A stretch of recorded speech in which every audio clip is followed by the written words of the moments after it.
बैठे बैठे।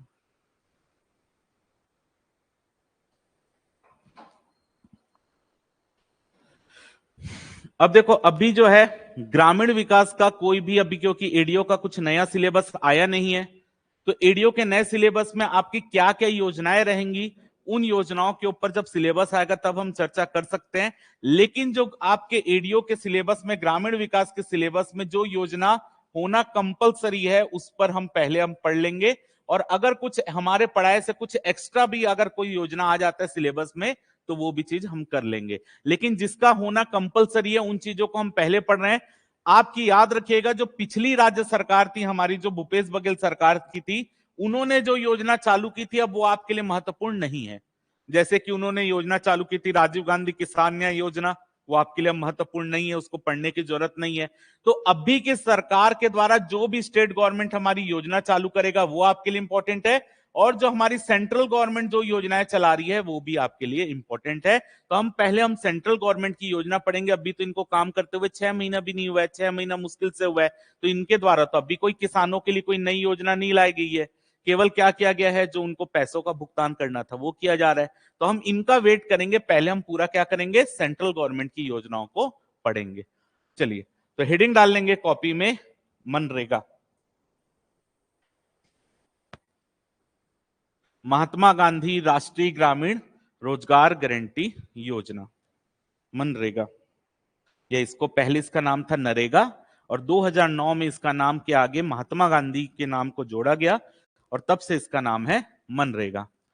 अब सबसे पहले यहां पर इंपॉर्टेंट चीज ये है कि मनरेगा योजना जो है ये लागू कब से हुई है। तो यहां पर लिखा है सबसे पहले, देश के ग्रामीण क्षेत्रों में निवासरत परिवारों की आजीविका को सुरक्षा प्रदान करने हेतु, यानी सबसे पहले हमको क्या पता चलता है, मनरेगा योजना ग्रामीण क्षेत्र के लिए योजना है। सबसे पहली बात यही है, ये शहरी क्षेत्र के लिए योजना नहीं है। अगर किसी जिले में, अगर किसी जिले में रहने वाली जनसंख्या 100% शहरी जनसंख्या है, अगर कोई जिले में रहने वाली जनसंख्या 100% शहरी जनसंख्या है, तो वहां पे मनरेगा योजना लागू नहीं है। सबसे पहला इंपॉर्टेंट पॉइंट जो आपके पेपर के लिए है, कि जो ऐसे जिले जहां पर ग्रामीण क्षेत्र हैं, वहीं पर मनरेगा योजना चल रही है। तो कॉपी में सबसे पहले इसको नोट करेंगे। नोट्स आपको सब मिलेगा, लेकिन आपको जो चीज मैं लिखा रहा हूं उसको नोट करते हुए चलना है। ये आपके लिए बुलेट पॉइंट रहेगा, पेपर में रिवीजन के समय काम आएगा। आपको लिखना है, मनरेगा योजना केवल उन जिलों में लागू है, मनरेगा योजना केवल उन जिलों में लागू है जहां की जनसंख्या ग्रामीण क्षेत्र में निवास करती है। मनरेगा योजना उन जिलों में लागू है जहां की जनसंख्या ग्रामीण क्षेत्रों में निवास करती है। अगला पॉइंट लिखेंगे,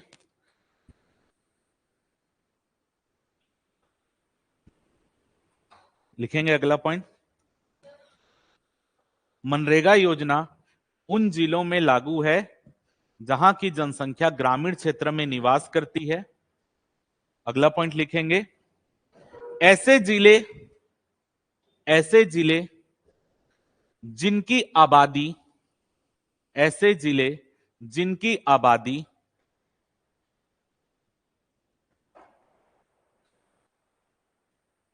100% या 100%, ऐसे जिले जिनकी आबादी 100% शहरी क्षेत्र में निवास करती है, ऐसे जिले जिनकी आबादी 100% शहरी क्षेत्र में निवास करती है, उन जिलों में यह योजना लागू नहीं है। उन जिलों में यह योजना लागू नहीं है।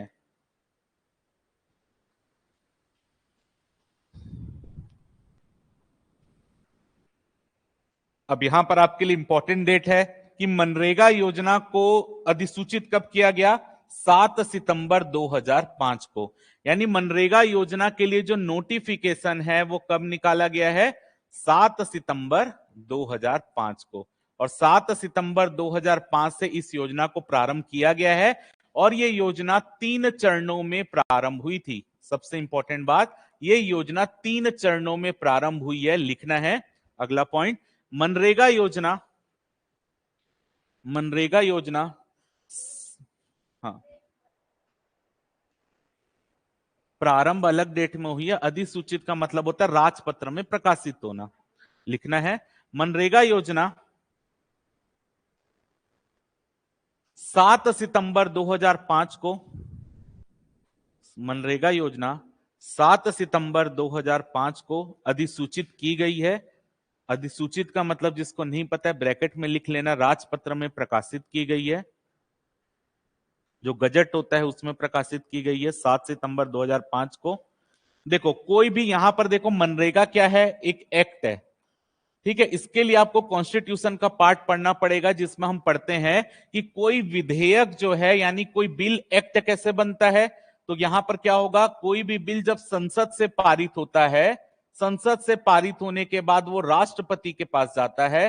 राष्ट्रपति जब उसमें साइन करता है, इसके साइन के बाद उसको राजपत्र में प्रकाशित किया जाता है।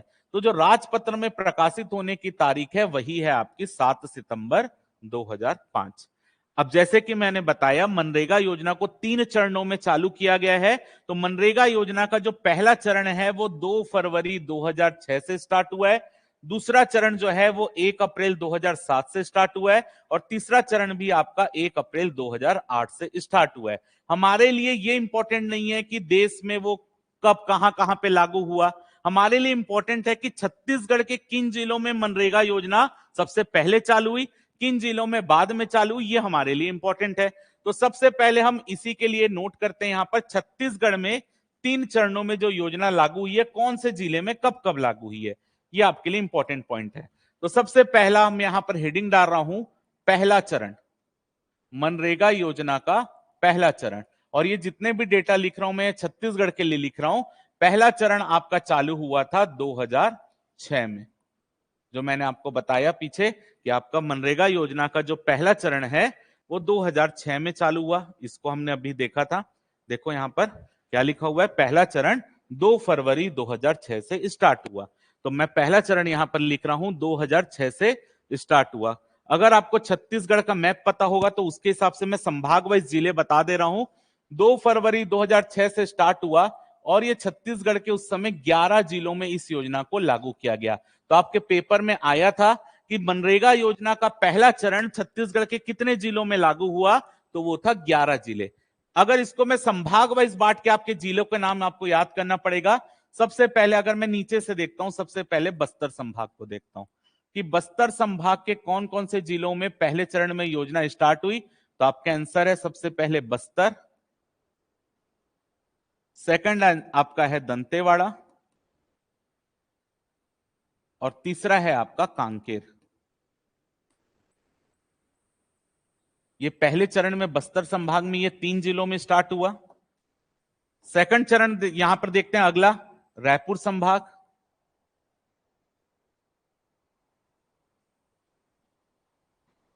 रायपुर संभाग के धमतरी जिले में स्टार्ट हुआ पहले चरण में। अगला देखते हैं यहां पर दुर्ग संभाग,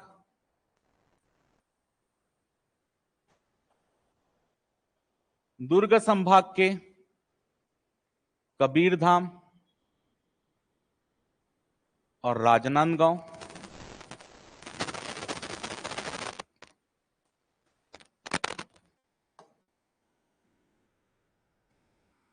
अगला देखते हैं बिलासपुर संभाग, बिलासपुर संभाग के आपका यहां पर बिलासपुर और रायगढ़। और लास्ट आपका बचा है सरगुजा संभाग,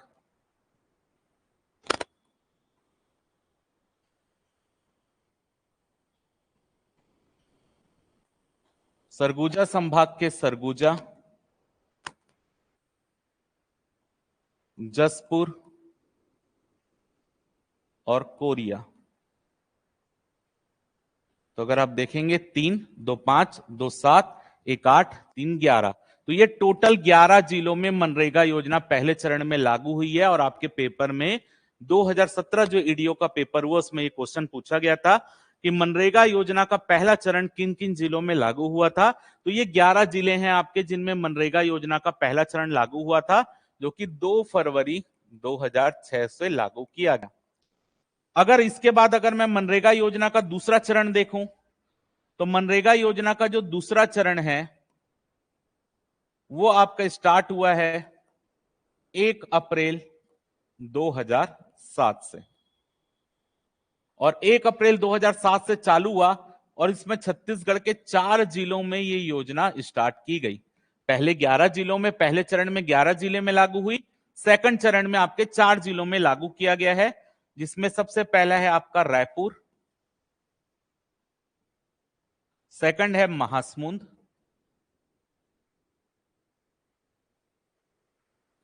थर्ड है आपका जांजगीर चांपा, और फोर्थ है आपका कोरबा। तो इन 4 जिलों में आपका सेकंड चरण में योजना चालू हुई थी, मनरेगा योजना। अब लास्ट चरण है तीसरा चरण, जो कि आपका 1 अप्रैल 2008 से स्टार्ट हुआ, और यहां पर लागू किया गया है दुर्ग में। और इसके बाद, क्योंकि उस समय जिलों की संख्या 16 ही थी, उसके बाद बढ़ी है, तो उसके बाद आप बोल सकते हो तीसरे चरण में बाकी जिलों में लागू कर दिया गया, बाकी जिलों में। तो इस तरीके से मनरेगा योजना आपका 3 चरणों में स्टार्ट हुआ है। पहला चरण 2006 2 फरवरी 2006 से छत्तीसगढ़ के 11 जिलों में, उसके बाद सेकंड चरण आपका 2007 में 4 जिलों में, और तीसरा चरण आपका 2008 में जो 1 जिला है, और उसके बाद जितने भी नए जिले बने हैं सब तीसरे चरण के अंतर्गत आते हैं। तो अभी हर जिलों में, छत्तीसगढ़ के हर जिले में अभी मनरेगा योजना चल रही है। क्लियर, यहां पे नोट हो गया सभी का?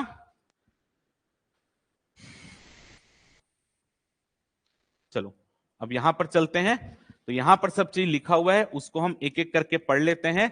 सबसे पहला जो मैंने आपको 7 सितंबर 2005 आपको बताई दिया, इसके बाद क्या लिखा है, महात्मा गांधी राष्ट्रीय ग्रामीण रोजगार गारंटी अधिनियम 2005 की धारा 4(1) धारा आपको याद करना जरूरी नहीं है, अंतर्गत राज्य में 2 फरवरी 2006 से महात्मा गांधी राष्ट्रीय ग्रामीण रोजगार गारंटी योजना छत्तीसगढ़ में प्रारंभ हुई। तो कभी कभी क्या देता है, देश और छत्तीसगढ़ दोनों में पूछेगा, आपका आंसर क्या ही होगा, 2 फरवरी 2006। तो मनरेगा योजना का प्रारंभ कब हुआ, तो आपका आंसर होगा 2 फरवरी 2006। कभी कभी डायरेक्ट क्वेश्चन भी ये पेपर में आ जाता है।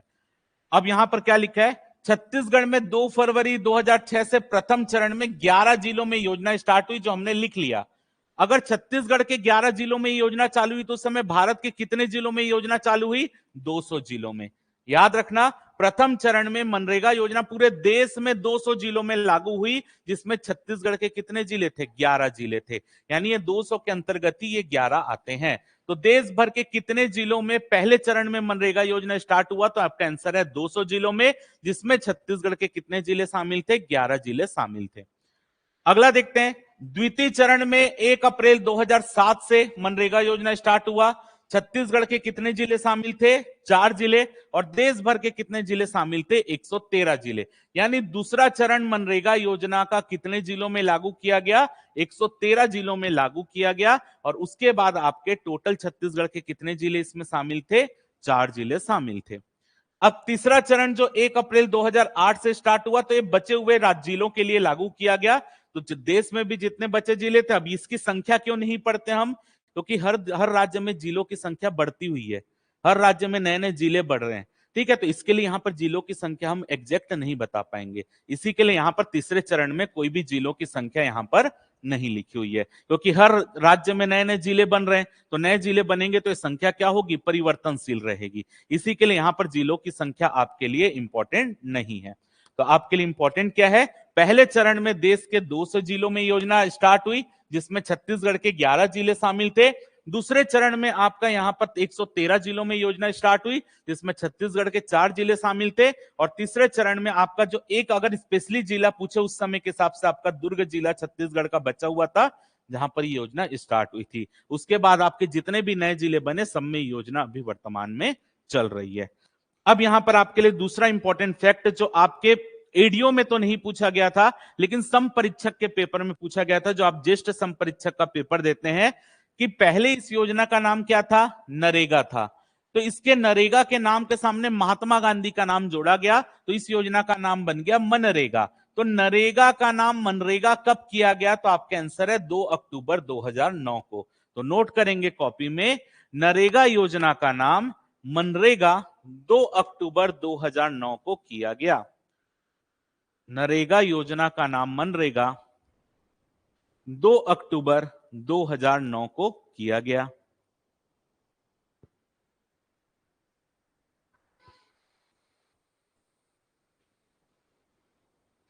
जो अभी बता रहा हूं उसको नोट कीजिएगा, गवर्नमेंट का डेटा बदलता रहता है, तो गवर्नमेंट के हिसाब से जो अभी उनका प्रशासनिक प्रतिवेदन है ये डेटा दिया है, तो इसलिए हम ये डेटा को पढ़ेंगे।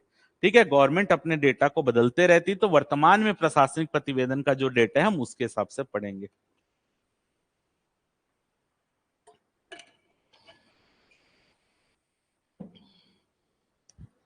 हो गया। और जैसे मैंने शुरू में ही बताया, मनरेगा उन जिलों को छोड़कर संपूर्ण देश को कवर करता है जिनकी शहरी आबादी 100% है। इसको हमने पहले ही नोट किया कि अगर किसी जिले में 100% शहरी आबादी रहती है तो वहां पर मनरेगा योजना लागू नहीं होगी। जहां पर आपका ग्रामीण शहरी मिलकर भी रहते हैं, वहां ग्रामीण क्षेत्र जहां भी है वहां पर ग्रामीण क्षेत्रों में मनरेगा योजना जारी रहेगी, शहरी क्षेत्रों में नहीं होगी। तो ये आपका मनरेगा योजना का इंट्रोडक्शन हो गया। अब हम यहां पर मनरेगा योजना का थोड़े से उद्देश्य देख लेते हैं कि मोटिव क्या है मनरेगा योजना को स्टार्ट करने का।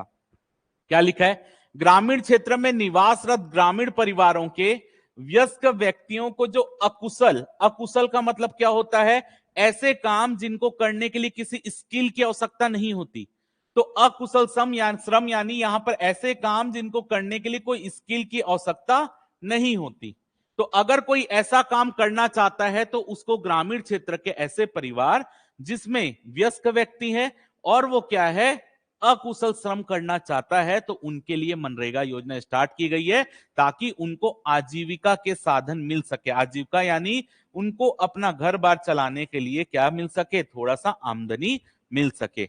अगर किसी के पास कुछ कमाने का जरिया नहीं है तो उसकी समाज में स्थिति क्या होती है? कमजोर होते जाती है। यानी समाज उसको अच्छे भाव से नहीं देखेगा। कोई गरीब व्यक्ति भी रहेगा तो आप देखना समाज उसको अच्छी भावना से नहीं देखता। तो यहां पर क्या किया गया कि जो गरीब व्यक्ति वो किसी के साथ पास जाके हाथ मतलब ना फैलाए, उसके लिए क्या दिया गया? उसको गारंटी दे दी गई कि आपको इतने दिन का रोजगार हमेशा दिया ही जाएगा। गारंटी दी गई। तो गारंटी दी गई तो उससे क्या हुआ कि जो मजदूर वर्ग भी है वो किसी के व्यक्ति के सामने जाकर हाथ ना फैलाए, उसके लिए आपका क्या दिया गया? इस एक्ट के तहत गारंटी दिया गया कि वो भी अपने परिवार को पालन पोषण कर पाए।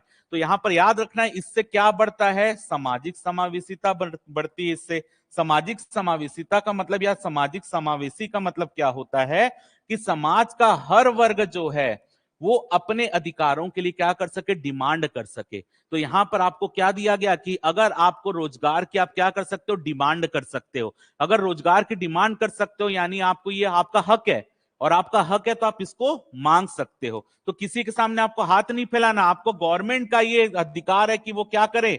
आपको काम प्रोवाइड करे। लेकिन अगर गवर्नमेंट भी काम प्रोवाइड नहीं कर पाई तो आपको बेरोजगारी भत्ता देगी। समझ आ रहा है? यानी मनरेगा योजना के तहत अगर किसी ने काम मांगा और उसको काम नहीं मिल पा रहा है तो गवर्नमेंट उसके बदले उसको क्या देगी? बेरोजगारी भत्ता देगी, ताकि उसकी आजीविका तो चलती रहे। समझ आ रहा है? अब यहां पर एक चीज आपको समझना बेहद जरूरी है, नहीं तो पेपर में आपको इसमें फंसा सकता है क्वेश्चन में।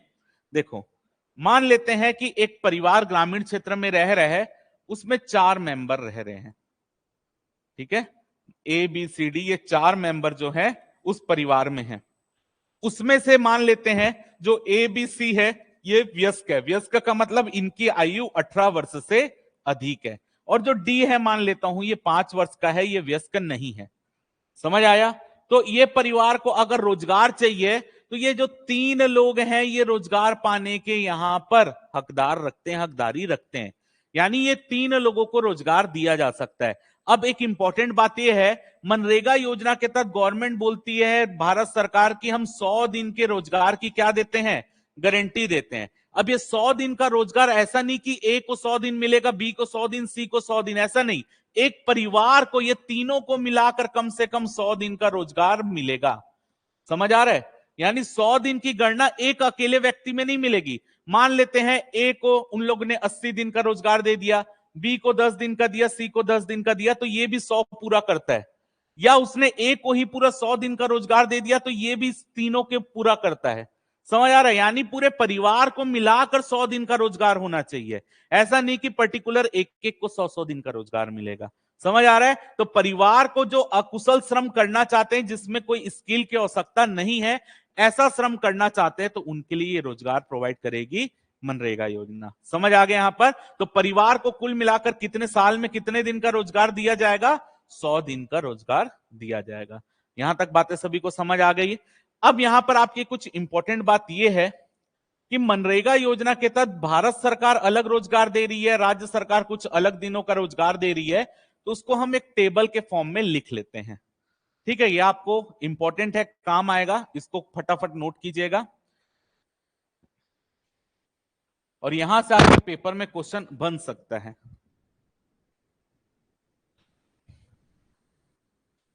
अब यहां पर मैं ऊपर लिख रहा हूं सामान्य क्षेत्र।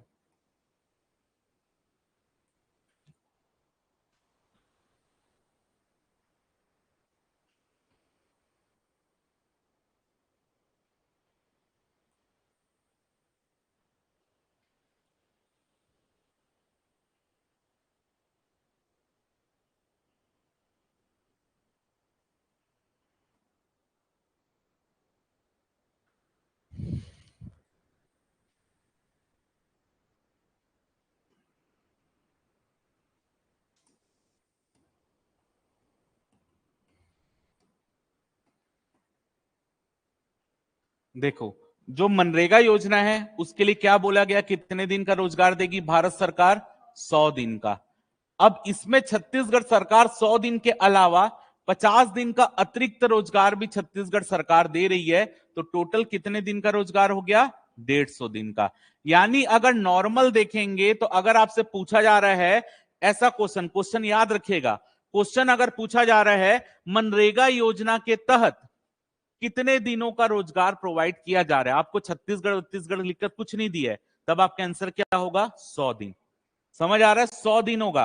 अगर छत्तीसगढ़ में कितने दिन का रोजगार दिया जा रहा है, तब आपका आंसर होगा 150 दिन। याद रखना कि इसमें 50 दिन छत्तीसगढ़ सरकार आपको एक्स्ट्रा वहां पर रोजगार प्रोवाइड करेगी।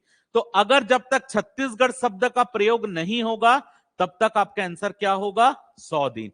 छत्तीसगढ़ शब्द का प्रयोग हो गया तो आपका आंसर होगा 150 दिन। अब पेपर में एक चीज और याद रखना, पेपर में क्या होता है, हम हड़बड़ी में रहते हैं, टेंशन 100 रहती है कि अगला क्वेश्चन बन रहा है नहीं बन रहा है, शुरू के 10 क्वेश्चन नहीं बने तो अगले 10 में आप वैसे ही हवा निकली रहती है। तो हमेशा ये याद रखना, पेपर में आपको पेपर सेटर थोड़ा घुमा भी सकता है। इस क्वेश्चन में कैसे घुमा सकता है?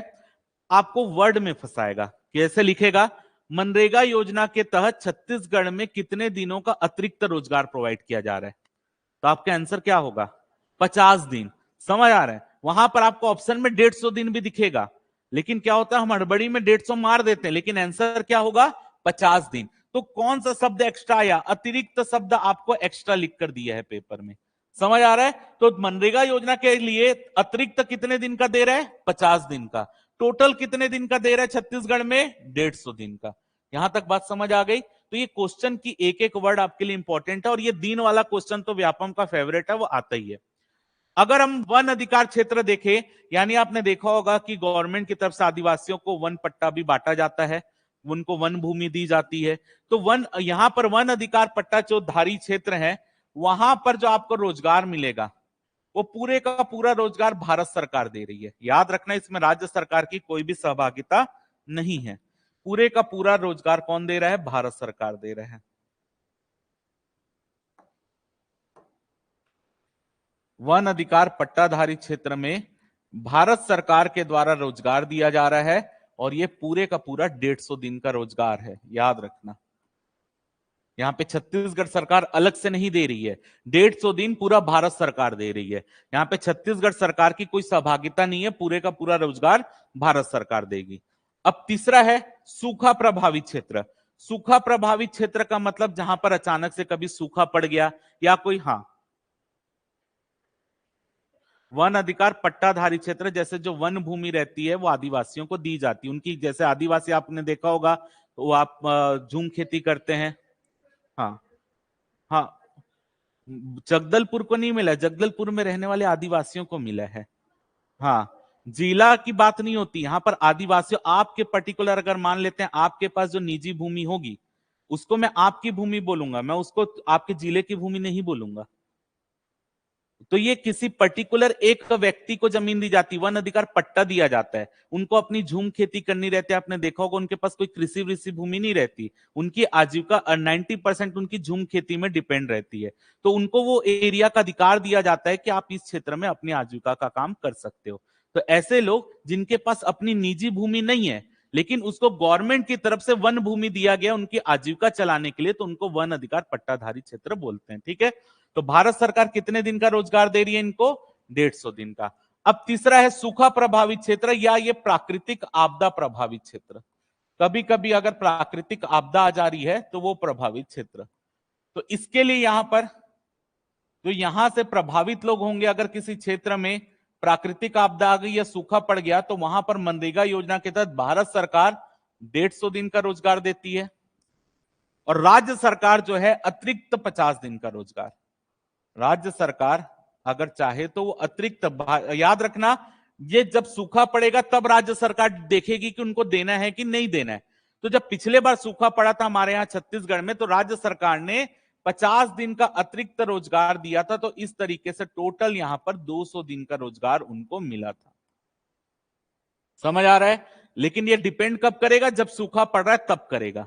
अभी अगर देखा जाए, अगर राज्य सरकार के पूछा जाए अतिरिक्त कितना देती, तो 50 दिन देती है, लेकिन जरूरी नहीं है कि अब सूखा पड़े तो देगी ही। उस समय पड़ा था तो दी थी, इसी के लिए हम इसको पढ़ रहे हैं। और ये पेपर में आया था क्वेश्चन, एडीओ 2017 में आया था कि सूखा प्रभावित क्षेत्र के लिए टोटल कितने दिन का रोजगार मिल रहा है? 200 दिन का, क्योंकि उस समय 2017 सूखा का ही समय था। क्लियर है? तो अब भी पड़ेगा तब राज्य सरकार देखेगी कि देना है कि नहीं देना है, लेकिन भारत सरकार 150 दिन का देगी ही जहां सूखा पड़ेगा। क्लियर है? तो यहां पर आपके ये दिनों वाली जो संख्या है ये आपके पेपर में पूछी जाती है। अब यहां पर आपको इंपॉर्टेंट चीज याद रखना है कि जो इनका जितना भी आपकी मजदूरी बनेगी, याद रखना कि यहां से आपको एक चीज क्या क्लियर हुआ कि मनरेगा योजना के तहत जो 100 दिन का रोजगार सामान्य क्षेत्र में मिल रहा है, ये मिलना उनका हक है। ठीक है, ये कौन तय कर रहा है? ये भारत सरकार ने तय कर दिया है। लेकिन यहां पर यह भी बोला गया कि राज्य सरकार उनको अतिरिक्त कुछ देना चाहती है तो दे सकती है, यानी राज्य सरकार अगर चाहे तो अतिरिक्त रोजगार दे सकती है। तो यहां पर जो इनको मजदूरी मिलेगी, मजदूरी कितनी मिलेगी सब हम पढ़ेंगे। यहां पर याद रखना जो इनको काम करेंगे तो इनको मजदूरी का भुगतान होगा, तो मजदूरी का भुगतान कौन करेगा? भारत सरकार करेगी। याद रखना, जो 100 दिन के रोजगार की बात हो रही है उसमें मजदूरी का भुगतान कौन करेगा? जो जो भारत सरकार ने तय किया है उसमें मजदूरी का भुगतान उतने दिनों का कौन करेगा? भारत सरकार करेगी। और जो एक्स्ट्रा दिन यहां पर दिए जा रहे हैं, एक्स्ट्रा दिन का भुगतान कौन करेगा? राज्य सरकार करेगी। एक्स्ट्रा दिन का भुगतान राज्य सरकार करेगी। ये चीज को याद रखना कि भारत सरकार ने जितने दिन तय किए उतने दिन का उनको कौन देगी? भारत सरकार देगी। और जो एक्स्ट्रा दिन यहां पर रोजगार राज्य सरकार ने घोषणा की है उसका भुगतान राज्य सरकार के द्वारा किया जाएगा। नोट कर लो इसको फटाफट।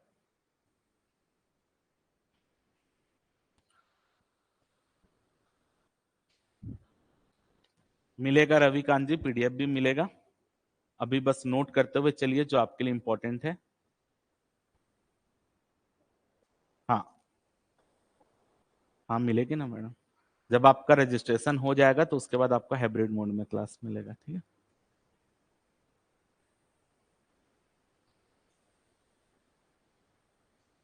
हाँ हाँ, मजदूरी दर नहीं होता, वो सामान जो मिलता है ना, जैसे मनरेगा योजना के लिए खुदाई हो रही है तो उसके लिए जो सामान लगेगा, या कहीं पे तालाब निर्माण हो रहा है तो सामग्री में मजदूरी जो बढ़ता है वो 60-40 के रेशो में बढ़ता है, साधन लागत जो होती है वो। हाँ हाँ हाँ हाँ, अगर चाहती, इसमें नहीं लिखा हूं मैं, इनके लिए लिखा हूं। मतलब मैं ओवरऑल तीनों के लिए लिखा हूं कि अगर इनके इतने दिन के अलावा कहीं पर भी राज्य सरकार ने एक्स्ट्रा दिया, मतलब जैसे 150 दिन है, अब राज्य सरकार को लग रहा है कि वन अधिकार वालों को भी 50 दिन में एक्स्ट्रा दे दूं, तो 50 दिन देगी तो उसका वहन राज्य सरकार करेगी। हाँ, जहां जहां भारत सरकार लिखा है जितने दिनों का, उतने दिन का भारत सरकार करेगी। जहां जहां राज्य सरकार लिखा है उनका राज्य सरकार करेगी। यहां तक बात क्लियर हो गई?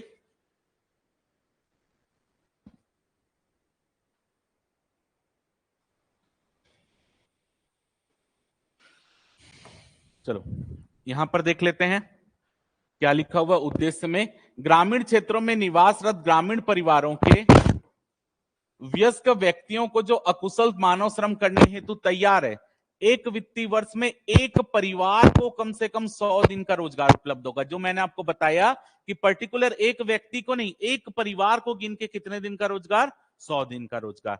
आगे, आजीविका सुनिश्चित करना एवं ग्रामीण क्षेत्रों में स्थायी परिसंपत्तियों का सृजन करना।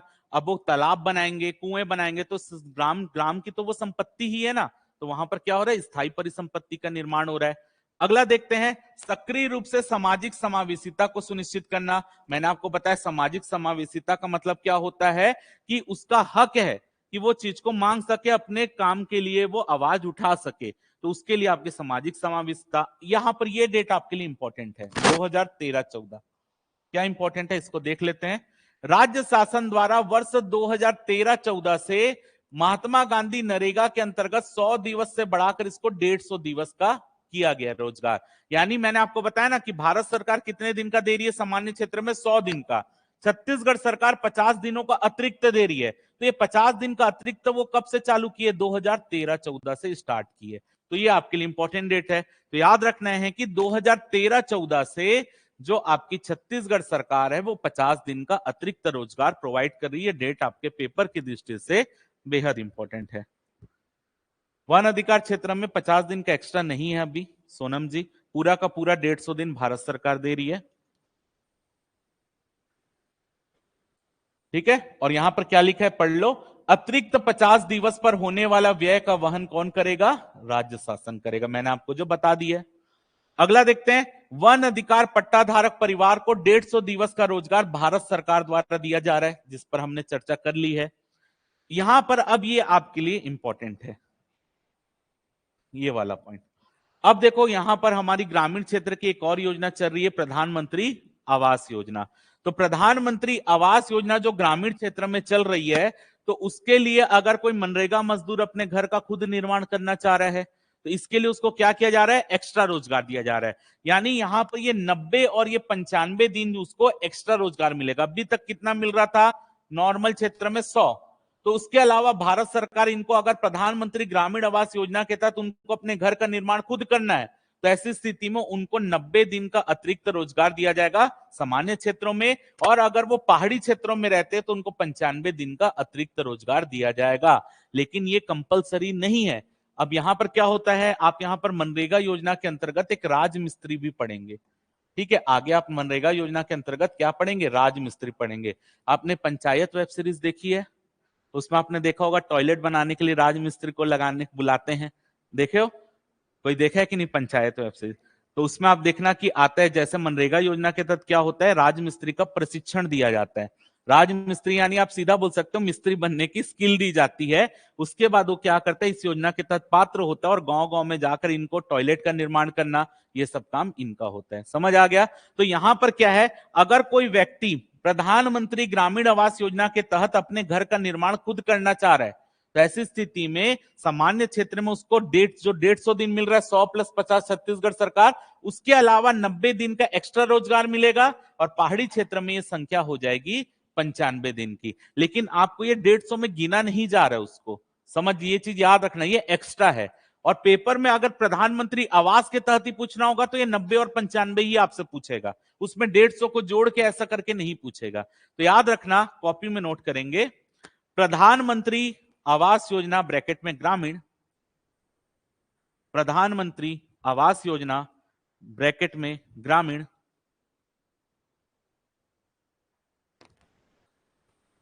के तहत अगर कोई हितग्राही, हितग्राही का मतलब जिसको उसका फायदा मिल रहा है, अगर कोई हितग्राही स्वयं अपने घर का निर्माण करना चाहता है, स्वयं अपने घर का निर्माण करना चाहता है, तो उसको सामान्य क्षेत्र पर 90 दिनों का, तो उसको सामान्य क्षेत्र पर 90 दिनों का और पहाड़ी क्षेत्रों पर 95 दिनों का अतिरिक्त रोजगार मिलेगा।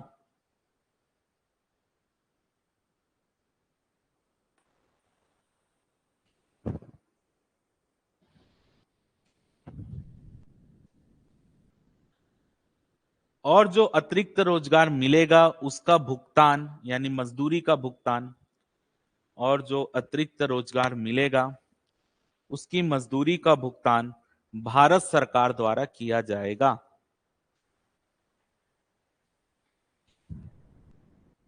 अतिरिक्त रोजगार जो मिलेगा उसका मजदूरी का भुगतान भारत सरकार द्वारा किया जाएगा।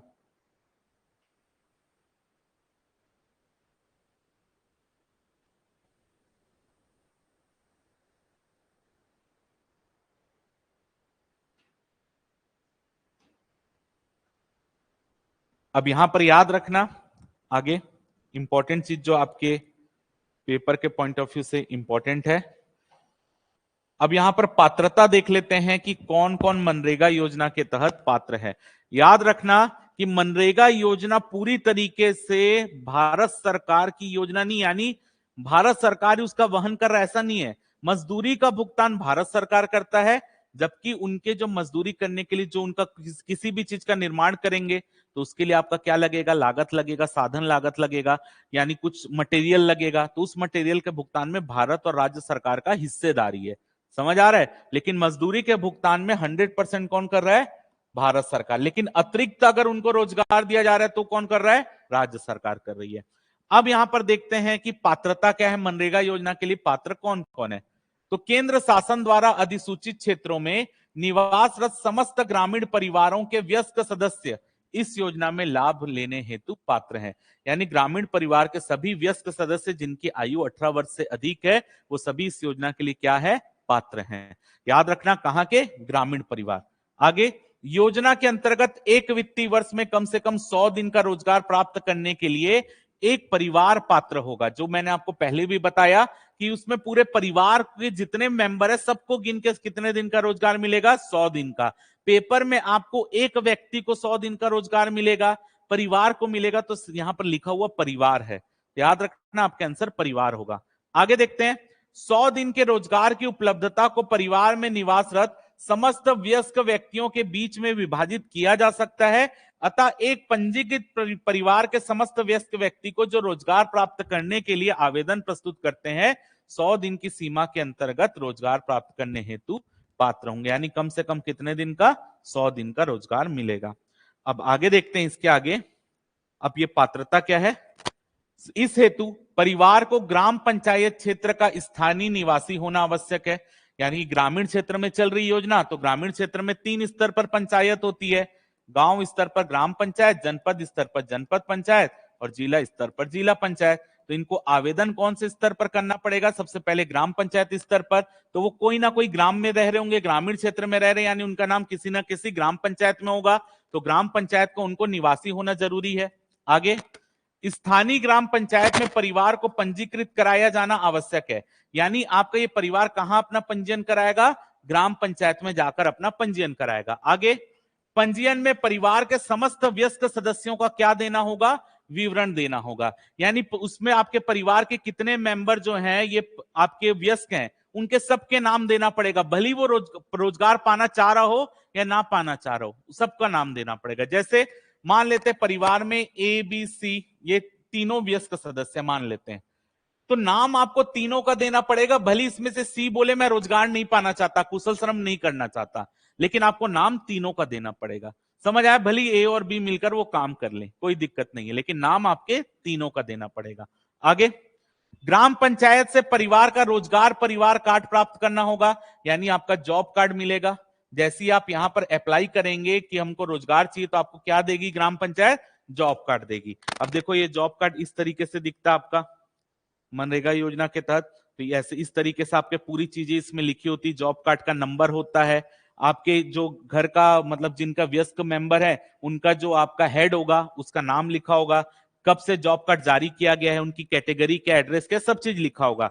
जैसे अगर आप यहां पर देख रहे होगे इसमें देखो एज के हिसाब से सबसे बड़ा कौन है, गोकुल, तो इसका नाम पे देखो यहां पर इसी के नाम पर जॉब कार्ड बना है।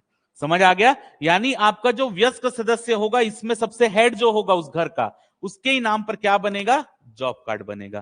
क्लियर है ये चीज? तो यहां पर याद रखना है कि जितने वयस्क मेंबर उसके घर में सबके नाम इसमें लिखे होंगे, लेकिन जॉब कार्ड किसके नाम पर बनेगा, जो घर का सबसे हेड होगा, सबसे बड़ा होगा, उसके नाम पर यहां पर जॉब कार्ड बनेगा। क्लियर है? आगे देखते हैं यहां पर अगला पॉइंट है यहां पर जॉब कार्ड या रोजगार परिवार कार्ड के आधार पर अकुशल मानव श्रम करने हेतु क्या करना पड़ेगा, आवेदन देना होगा। यानी सबसे पहले क्या, अगर आपको मनरेगा योजना के तहत लाभ चाहिए तो आपको अपनी ग्राम पंचायत में जाकर क्या बनवाना पड़ेगा, जॉब कार्ड बनवाना पड़ेगा। जब आपकी ग्राम पंचायत जॉब कार्ड बनाकर दे देगी तो उसके बाद आप क्या करोगे, रोजगार पाने के लिए ग्राम पंचायत के पास क्या करोगे, आवेदन करोगे। यानी पहले आपका जॉब कार्ड बनेगा तभी आपको क्या मिलेगा, मनरेगा योजना का लाभ मिलेगा। तो सबसे पहले आपको जॉब कार्ड बनवाना पड़ेगा, जॉब कार्ड बनाने के बाद आप क्या करोगे, मनरेगा योजना के तहत लाभ लेने के लिए ग्राम पंचायत के पास आवेदन करोगे। अब यहां पर आपके लिए इंपॉर्टेंट चीज जो आपके पेपर में आ सकती है यह है आपका कि ऐसी महिलाएं जो कि परिवार के अंतर्गत पंजीकृत हैं तथा रोजगार हेतु आवेदन करती है, उन्हें रोजगार उपलब्ध कराने में प्राथमिकता दी जाएगी। यानी अगर मान लेते हैं परिवार में ए बी सी ये 3 मेंबर है, परिवार मान लेते हैं सबसे बड़ा जो है ए है, ए के नाम पर जॉब कार्ड बन गया, लेकिन परिवार में मान लेते हैं बी जो है ये फीमेल है। अब ए भी काम मांग रहा है, सी भी काम मांग रहा है, बी भी काम मांग रहा है, तो यहां पर तीनों काम मांग रहे हैं, तो सबसे पहले प्राथमिकता किसको काम देने की जाएगी, बी को, क्योंकि बी महिला है। तो सबसे पहले यहां पर याद रखना है काम में प्राथमिकता किसको देंगे, महिला को देंगे। अगर उनके परिवार के सभी सदस्य काम मांग रहे तो उसमें भी सबसे पहली प्राथमिकता किसको दी जाएगी, महिला को दी जाएगी। समझ आ गया? तो आपके लिए इंपॉर्टेंट है कि पहली प्राथमिकता आपको किसको देगी, महिलाओं को। आगे यह भी सुनिश्चित किया जाएगा कि पंजीकृत एवं कार्य हेतु आवेदन करने वाले आवेदकों में से कम 1/3 महिलाओं को लाभान्वित किया जाए। यानी मनरेगा योजना के तहत मान लेते हैं किसी ग्राम पंचायत में जितने भी आवेदन आए हैं उसमें से आपको कितने लोगों को काम देना पड़ेगा, महिलाओं को 1/3 कम से कम महिलाओं को काम देना पड़ेगा। यानी जितना भी काम होगा, जितने आवेदन आए उसमें से 1/3 काम किसको दिया जाएगा, केवल महिलाओं को दिया जाएगा। ये ग्राम पंचायत स्तर में भी होगा, ब्लॉक स्तर पर भी होगा और देश लेवल पर भी ये होगा। यानी देश भर में मनरेगा योजना के तहत जितने भी काम होंगे उसमें से 1/3 काम किसको दिया जाएगा, महिलाओं को। समझ आ गया? तो ये चीज आपके लिए इंपॉर्टेंट है, कॉपी में नोट करके लिखेंगे। मनरेगा योजना के अंतर्गत, मनरेगा योजना के अंतर्गत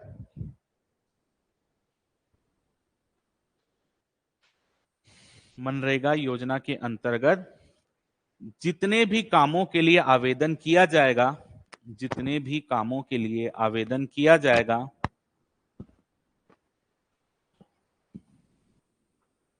उनमें से कम 1/3 काम, उनमें से कम 1/3 काम महिलाओं को ही दिया जाएगा।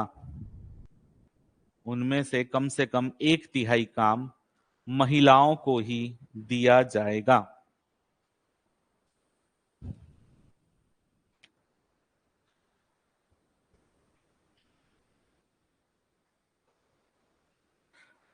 अब देखो यहां पर ग्रामीण क्षेत्र में मान लेते हैं कोई विकलांग व्यक्ति, विकलांग यानी दिव्यांग या अपंग जिसको हम बोल सकते हैं, अगर कोई विकलांग व्यक्ति उस क्षेत्र में रह रहा है और वो रोजगार पाना चाह रहा है तो उसको भी इस योजना के तहत रोजगार मिला जाएगा। लेकिन यहां पर यह देखा जाएगा कि वो कौन से काम करने में सक्षम है। यानी विकलांगता भी अलग अलग श्रेणी की होती है, कोई हो सकता है किसी में हाथ में प्रॉब्लम हो, किसी के पैर में प्रॉब्लम हो, तो वो किस तरीके का काम वो कर सकता है उसके अकॉर्डिंग उसको रोजगार प्रोवाइड किया जाएगा। तो यहां पर वही चीज लिखा हुआ है, यदि ग्रामीण क्षेत्र में निवासरत अपंग व्यक्ति आवेदन करता है तो उसे उसकी योग्यता के अनुसार क्या दिया जाएगा, काम दिया जाएगा। तो लिख लेंगे मनरेगा योजना के तहत, नोट में अगला पॉइंट, मनरेगा योजना के तहत काम प्राप्त करने हेतु मनरेगा योजना के तहत काम प्राप्त करने हेतु विकलांग ऑब्लिक अपंग व्यक्ति भी आवेदन कर सकते हैं। विकलांग ऑब्लिक अपंग व्यक्ति भी आवेदन कर सकते हैं।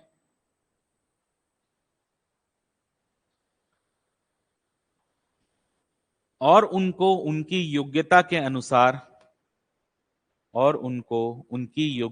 अनुसार ऑब्लिक उनकी क्षमता के अनुसार कार्य दिया जाएगा या कार्य उपलब्ध कराया जाएगा।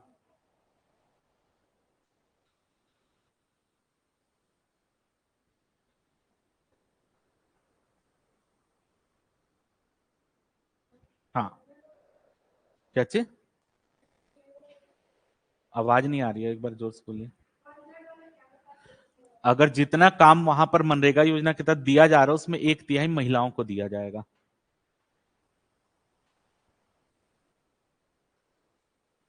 चलो अब समझते हैं जॉब कार्ड किस तरीके से जारी होता है।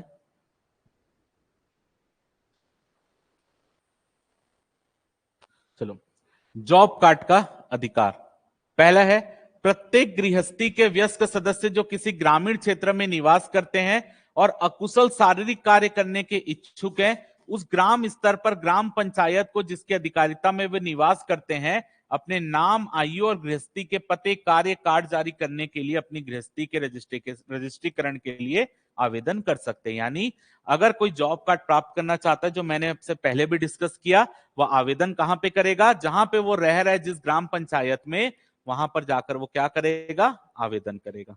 समझ आ गया? और उस आवेदन में उसके परिवार के हर सदस्यों का नाम होगा जो वयस्क हैं। यहां तक वही चीज लिखा है। आगे देखते हैं।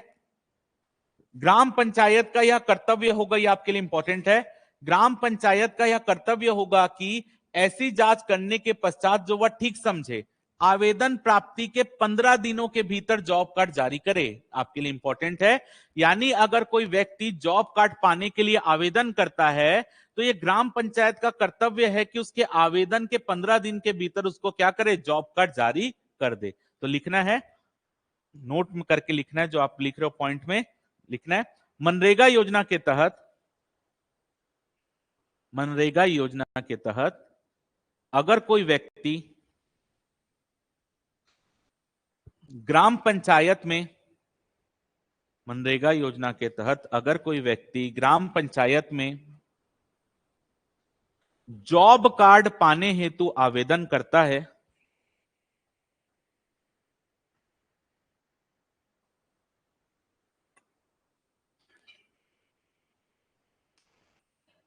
जॉब कार्ड पाने हेतु आवेदन करता है, तो ग्राम पंचायत का यह कर्तव्य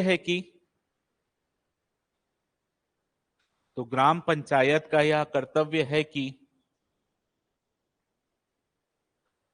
आवेदन के 15 दिनों के भीतर उसे जॉब कार्ड जारी करे।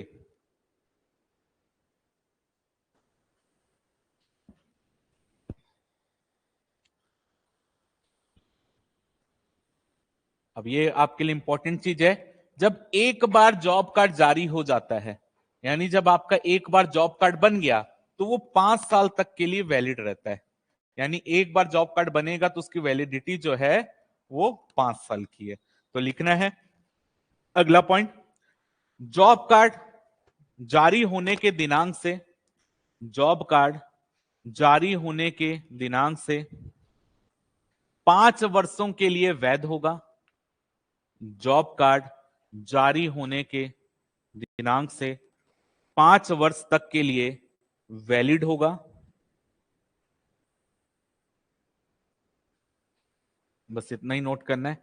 अब याद रखना है, जैसे ही 5 साल का उसका वैलिडिटी खत्म होगा, जैसे ही खत्म होगा 1 महीने के भीतर ग्राम पंचायत उसको दोबारा क्या करेगी? रिन्यू करेगी। यहां पर वही लिखा है, उसके बाद आपका जो ग्राम पंचायत है वो 1 माह के अंदर उसको क्या करेगी? नवीनीकृत करेगी, यानी रिन्यू कर देगी, और फिर से वो 5 साल तक के लिए वैलिड हो जाएगा। हाँ,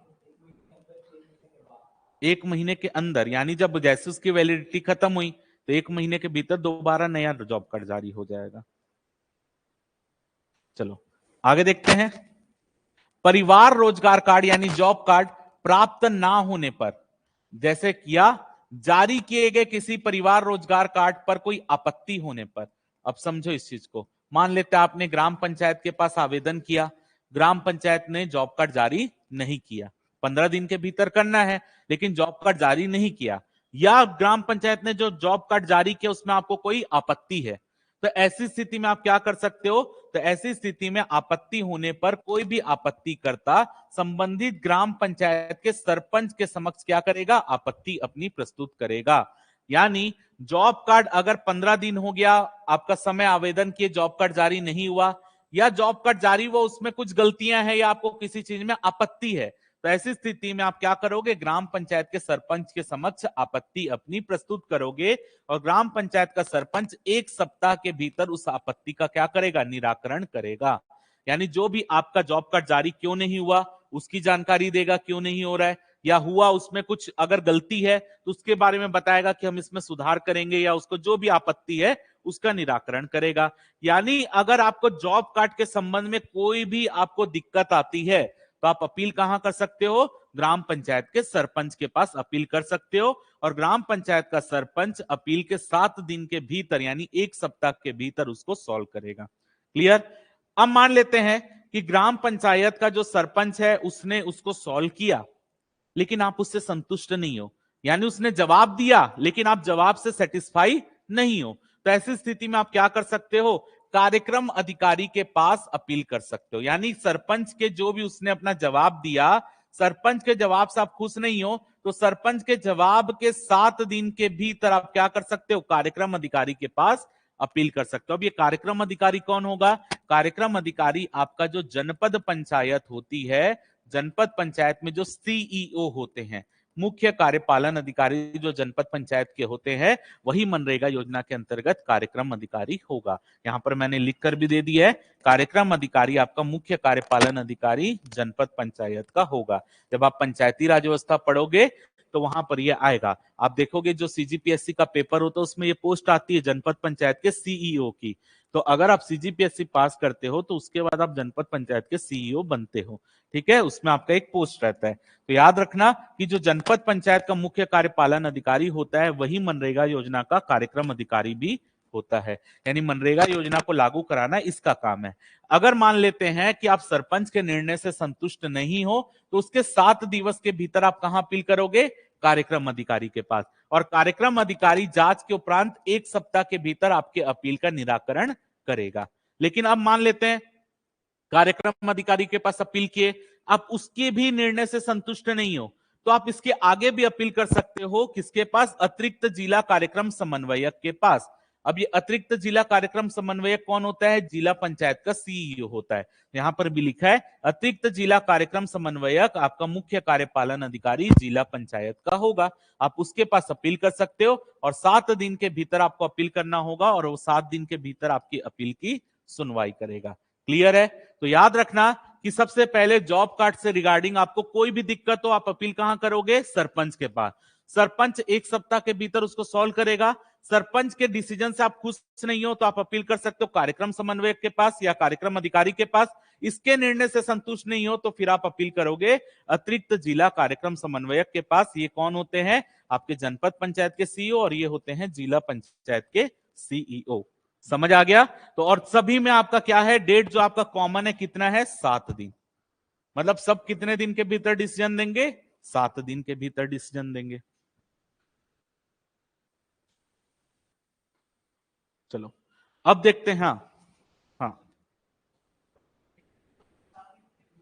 जैसे सरपंच मान लेते हैं निर्णय दे रहा है, तो सरपंच के निर्णय से आप संतुष्ट नहीं हो तो उसके निर्णय देने के 7 दिन के भीतर आप अपील करोगे, और वो भी 7 दिन के भीतर उसके पास अपील के वो भी 7 दिन के भीतर आपको डिसीजन देगा। अब देखते हैं यहां पर जॉब कार्ड को रद्द किया जाना, यानी आपका जो जॉब कार्ड बन गया है उसको किन कारणों से कैंसिल कर सकते हैं। तो सबसे पहला यहां पर लिखा है नियमित आधार पर और निश्चित रूप से कार्यों की मांग ना किए जाने पर या रिपोर्ट ना किए जाने के आधार पर किसी भी जॉब कार्ड को रद्द नहीं किया जाएगा। यानी मान लेते हैं आपने जॉब कार्ड बना लिया, अब जॉब कार्ड बनाने के बाद आप रोजगार की मांग ही नहीं कर रहे हो, तो इस कारण से आपका जॉब कार्ड रद्द नहीं होगा। समझ आ रहा है ये चीज? यानी अगर आपने जॉब कार्ड बना लिया है तो ये जरूरी नहीं कि आप रोजगार की मांग करो, आपको नहीं करना है तो आप नहीं करो, आपका जॉब कार्ड जो है वैलिड 5 साल तक रहेगा, जो हमने पढ़ा है। क्लियर? तो इस आधार पर कि आपने काम मांगा ही नहीं है, तो इस आधार पर आपका जॉब कार्ड रद्द नहीं होगा। आगे देखते हैं, जॉब कार्ड कब रद्द किया जा सकता है। पहला, परिवार स्थायी रूप से शहरी क्षेत्र में पलायन कर चुका है, यानी आपका परिवार, जॉब कार्ड किसके लिए बनेगा? ग्रामीण क्षेत्र के लिए बनेगा। अब आपका परिवार जो था वो ग्रामीण क्षेत्र से शहरी क्षेत्र रहने चला गया, तो शहर में रहने चले गया तो आपका जॉब कार्ड तो वैलिड ही नहीं रहा। क्यों? क्योंकि शहरी क्षेत्र के लिए तो मनरेगा योजना है ही नहीं, ग्रामीण क्षेत्र के लिए। तो अगर आपका परिवार जो है शहरी क्षेत्र में पलायन कर जाता है तो आपका जॉब कार्ड क्या कर दिया जाएगा? रद्द कर दिया जाएगा। आगे, यह डुप्लीकेट जॉब कार्ड सिद्ध हो चुका है, यानी क्या हुआ? आपने फर्जी जॉब कार्ड बनवा लिया था, तब आपका जॉब कार्ड को अगर जांच के बाद निरस्त किया जा सकता है। आगे, इसे फर्जी दस्तावेजों के आधार पर पंजीकृत किया गया हो, यानी इस जॉब कार्ड को बनाने के लिए जो आपने डॉक्यूमेंट जमा किए हैं वो क्या है? फर्जी हैं, तब आपका जॉब कार्ड रद्द हो सकता है। अगला, यदि कोई परिवार दूसरी ग्राम पंचायत में पलायन कर जाता है, यानी मान लेते हैं पहले वो ए ग्राम पंचायत में रहता था, वो ए से बी ग्राम पंचायत में चला गया, लेकिन इसका जॉब कार्ड तो ए ग्राम पंचायत ने जारी किया था, तो अगर वो बी में गया तो उसको बी में जाकर नया जॉब कार्ड बनवाना पड़ेगा, तो ये वाला क्या हो जाएगा? रद्द हो जाएगा। आगे, इसके अतिरिक्त अब मान लेते हैं कोई क्षेत्र ग्राम पंचायत का क्षेत्र था, अब इसको क्या किया गया? इसको नगर पंचायत घोषित कर दिया गया, यानी पहले ये ग्राम पंचायत क्षेत्र के अंतर्गत आता था, अब इसको क्या कर दिए? नगर पंचायत घोषित कर दिए। नगर पंचायत घोषित कर दी, यानी ये क्या हो गया? शहरी क्षेत्र की जनसंख्या हो गई नगर पंचायत, तो यहां पर क्या होगा? आपका जॉब कार्ड रद्द हो जाएगा ऑटोमेटिक। यानी अगर ग्राम पंचायत का आपने पढ़ा भी होगा, नगरीय निकायों का गठन तो हम पढ़ते हैं संक्रमणकालीन क्षेत्रों में बनता है नगर पंचायत। संक्रमणकालीन क्षेत्र क्या होता है? जब कोई ग्राम पंचायत वहां पर इतना विकास हो गया कि अब वहां पर नगरों की सुविधा उत्पन्न हो गई है, मिल रही है, तो ऐसी स्थिति में वो ग्राम पंचायत क्या हो जाती है? नगर पंचायत में कन्वर्ट कर दी जाती है।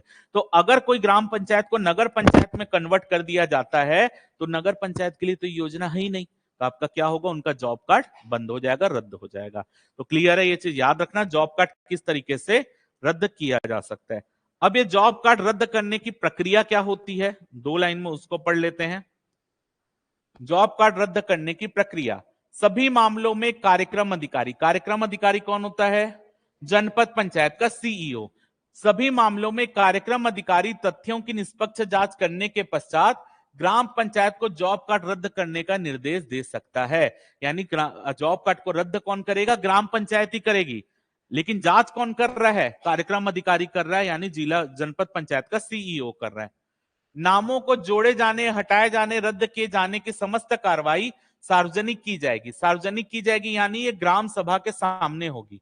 ग्राम सभा आपने पढ़ा है, ग्राम सभा क्या होता है? गांव के लोगों की मीटिंग के टाइप का होता है, सभी गांव के जितने भी वयस्क मेंबर है वो सब मौजूद रहते हैं। तो अगर जॉब कार्ड में किसी के नाम को जोड़ना है, किसी के नाम को हटाना है, तो ये सब किसके सामने कार्रवाई होगी? ग्राम सभा। अब ग्राम सभा के मीटिंग की अध्यक्षता कौन करता है? सरपंच खुद करता है। तो जॉब कार्ड के मामले में भी तो उसी को पावर है, तो वो क्या करेगा? यहां पर सभी कार्रवाई ग्राम सभा में प्रस्तुत किया जाएगा और इसकी सूचना कार्यक्रम अधिकारी को दी जाएगी। कार्यक्रम अधिकारी यानी सीईओ। अब मान लेते हैं यहां पर आपके 1 2 3 4 ये नाम जॉब कार्ड में है। अब मान लेते हैं उसमें से जो चौथा नंबर का व्यक्ति, उसकी मृत्यु हो गई, तो अब तो वो रोजगार पाने के लिए तो पात्र ही नहीं है, मृत्यु हो गई, यानी उसका नाम जॉब कार्ड से हटाना पड़ेगा। तो जॉब कार्ड से हटाने के लिए आवेदन ग्राम पंचायत में करेगा कि मेरे जॉब कार्ड को क्या करना है? रिन्यू करना है। तो जॉब यहाँ पर क्या होगा? वो सभी कार्रवाई आपकी ग्राम सभा के सामने की जाएगी और इसकी सूचना ग्राम पंचायत कार्यक्रम अधिकारी को दे देगी, यानी आपके जनपद पंचायत के सीईओ को। समझ आ गए? यहां तक सभी को क्लियर है? अब मनरेगा योजना के लिए आपको याद रखना है, एक सिस्टम काम करता है, मैनेजमेंट इंफॉर्मेशन सिस्टम, MIS। अब ये MIS क्या है? मनरेगा योजना के तहत जितने भी डेटा होते हैं वो सब डेटा MIS में स्टोर होते हैं, यानी पूरी डेटा को कंप्यूटरीकृत कर दिया गया है। सभी डेटा जो है, MIS एक प्रकार का सॉफ्टवेयर है, उसमें क्या कर दिया गया है? सभी डेटा को यहां पर स्टोर कर दिया गया है कि मनरेगा योजना के तहत कौन कौन काम कर रहा है, कितने लोगों ने काम मांगा, तो ये सब आपके ग्राम पंचायत के सरपंच का काम है कि वो सभी डेटा को इसमें क्या करे, अपडेट करे। तो यहाँ पर इनके लिए क्या होता है, एक लॉगिन आईडी पासवर्ड होता है, ठीक है, जो हर ग्राम पंचायत को अपना मिला होता है, और उसी के तहत यहाँ पर क्या किया जाता है, वो अपने अपने क्षेत्र में इस डेटा को अपडेट करते हैं। क्लियर है? तो यहां पर जिनका जॉब कार्ड बन रहा है, कितने लोगों ने रोजगार मांगा, ये सब डेटा कहां पे जाएगा, MIS में जाएगा, जो आपका फुल फॉर्म है मैनेजमेंट इंफॉर्मेशन सिस्टम। एक लास्ट मुद्दा यहां पर पढ़ लेते हैं, रोजगार की उपलब्धता, फिर उसके आगे हम अगली क्लास में करेंगे। रोजगार की उपलब्धता क्या लिखा है, रोजगार की उपलब्धता प्रथम आओ प्रथम पाओ के सिद्धांत पर दी जाएगी। यानी जो पहले रोजगार मांगेगा उसको पहले रोजगार मिलेगा, जो बाद में मांगेगा उसको बाद में मिलेगा। तो प्रथम और प्रथम पाओ के सिद्धांत पर रोजगार दिया जाएगा। आगे, पंजीकृत परिवार का ऐसा प्रत्येक वयस्क सदस्य जिसका नाम जॉब कार्ड में है, योजना के अधीन अकुशल शारीरिक कार्य करने के लिए आवेदन करने का हकदार होगा, और ऐसे सभी आवेदनों का अनिवार्य रूप से पंजीकरण किया जाएगा, तारीख युक्त रसीद दी जाएगी और उसकी कंप्यूटर सिस्टम में प्रविष्टि की जाएगी। यानी मैंने आपको बताया, जो भी आपका जॉब कार्ड जारी होगा उसके बाद रोजगार की मांग करेगा, रोजगार कौन कौन मांग रहा है, उसको कितने दिनों के भीतर रोजगार मिल रहा है, सब MIS में क्या करना पड़ेगा, अपडेट करना पड़ेगा। और जिस दिन उसने आवेदन दिया रोजगार प्राप्त करने का, उस दिन उसको क्या मिलेगी, एक रसीद मिलेगी, ताकि उसके पास भी तो प्रूफ रहे ना कि मैंने उस दिन आवेदन मांग दिया था। तो यहां पर क्या दिया जाएगा, उसको रसीद दिया जाएगा। आगे, कार्य की मांग के पंजीकरण की तारीख से 15 दिनों के भीतर उसको कार्य उपलब्ध कराया जाएगा।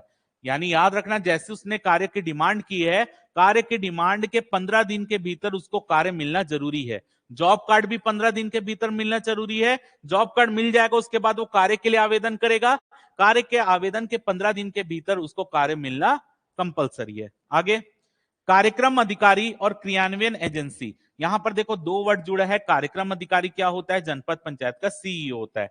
अब ये क्रियान्वयन एजेंसी क्या होता है, क्रियान्वयन एजेंसी का मतलब मनरेगा योजना के तहत किसको काम दिया गया है।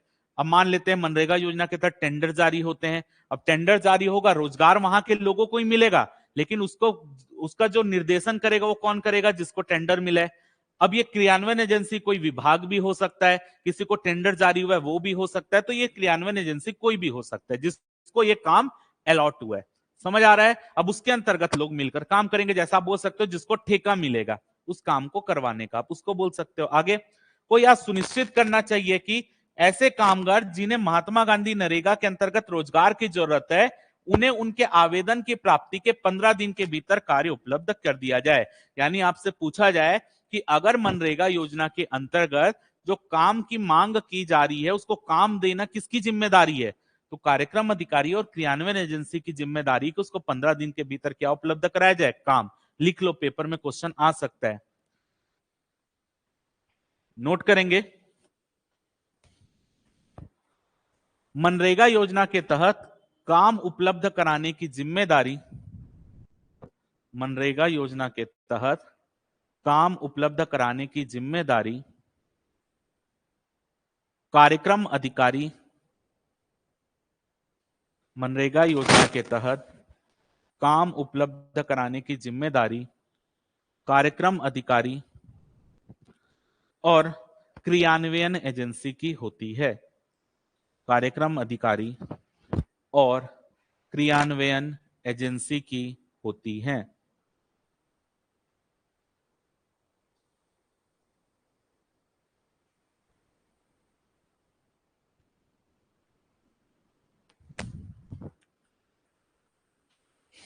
अब देखो, कार्यक्रम अधिकारी किसके अंडर में काम कर रहा है, अब जनपद पंचायत का CEO होगा, किसके अंडर में है वो, राज्य सरकार के अंडर में। क्रियान्वयन एजेंसी टेंडर किसको मिलेगा, राज्य के किसी व्यक्ति को मिलेगा।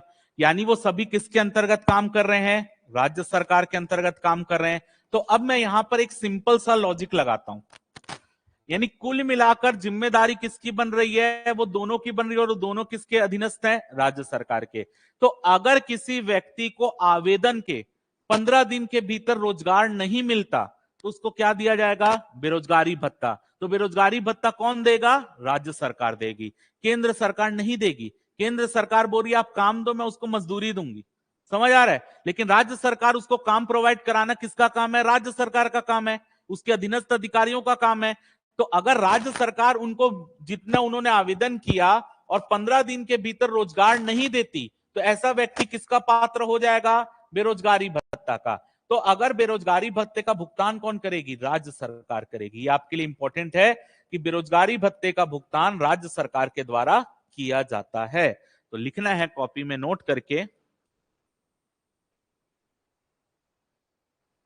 अगर मनरेगा योजना के तहत कोई परिवार रोजगार की मांग करता है, मनरेगा योजना के तहत कोई परिवार रोजगार की मांग करता है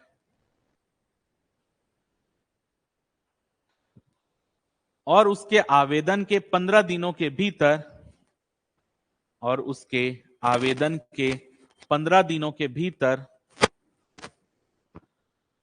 अगर उसे रोजगार उपलब्ध ना कराया जाए,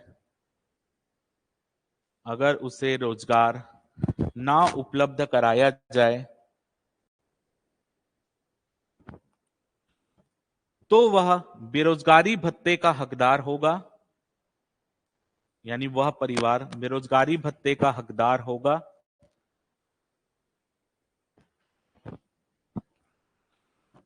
और उस बेरोजगारी भत्ते का भुगतान राज्य सरकार द्वारा किया जाएगा, और उस बेरोजगारी भत्ते का भुगतान राज्य सरकार के द्वारा किया जाएगा। अब जो चीज मैंने आपको बता दी है पहले टेबल के फॉर्म में, 150 दिन, 100 दिन, कहां कहां आपका 200 दिन है, वो सब चीज मैंने यहां पर आपको बता दी है। तो यहां पर मैं आपको यहां से कल पढ़ाऊंगा कि नरेगा योजना के तहत आपको काम कितने क्षेत्र के भीतर मिलना चाहिए, अगर आपको बेरोजगारी भत्ता कितना मिलता है, कितने दिनों के लिए कितना % होता है, ये सब चीज हम कल की क्लास में इसको आगे से कवर करेंगे। तो अब 10-15 मिनट का गैप लेते हैं।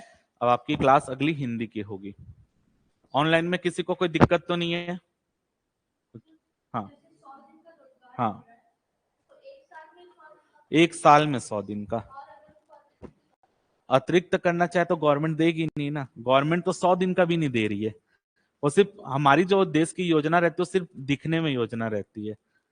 मतलब जैसे अगर आप अभी जब इनका डेटा पढ़ोगे कि कितने परिवार को 100 दिन का रोजगार मिला है, तो आप देखोगे कि मांगने वाले लाखों में 10 लाख से ऊपर होंगे और जिनको परिवार को मिला वो 80,000 होंगे। तो मिलता नहीं, उनको बेरोजगारी भत्ता देकर चला रहे हैं, ऐसे ही हो रहा है। मिल जाएगा श्वेता जी, अनाउंसमेंट सेक्शन में डलेगा, ठीक है, अनाउंसमेंट सेक्शन में आपको मिलेगा।